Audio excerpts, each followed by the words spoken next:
дар даври сеюми мусобиқоти ҷумҳурии Тоҷикистон оид ба футбол байни дастаҳои Лигаи Якум, тими моҳири ноҳияи Ёвон дар майдони худ бо бошгоҳи Динамои шаҳри Душанбе рақобат намуд. шарҳи бештари мавзӯъ дар гузориши навбатӣ.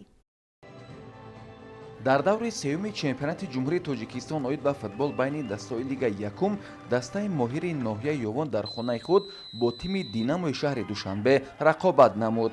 бояд гуфт ки дастаи моҳир дар вохӯри имрӯза сеюмин шикасти пайдарҳами худро дар соли ҷорӣ ба қайд гирифт.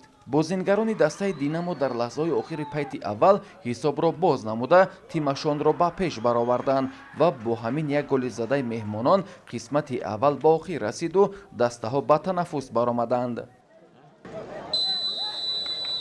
дар дақиқаи 59-уми қисмати дуюм ҳамлавари дастаи моҳир Баҳровар Ҳалимов аз партофти ҳамдастааш моҳирона истифода бурда тӯбро дохили тури дарвозаи дастаи меҳмонон гардонид ва ҳисоб 1-1 шуд.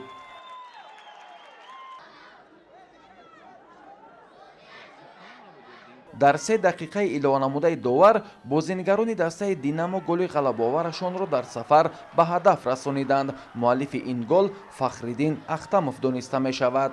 ҳамин тариқ вохӯрии дастаҳои моҳири ноҳияи Ёвон ва Динамои шаҳри Душанбе 1-2 ба фоидаи бозингарони тими Динамо ба поён расид. ҳамеро гуфтаниам ки ӯ пешниҳодое ки сармураббӣ дар тамрино ба бозингарон нишон дод, дар амал на он қадар иҷро шуд. баъд ба ғайр аз ин ҳаминро гуфтанам ки ба он мухлисое ки барои дастгирии дастаи моро омаданд миннатдории худро баён менамоем.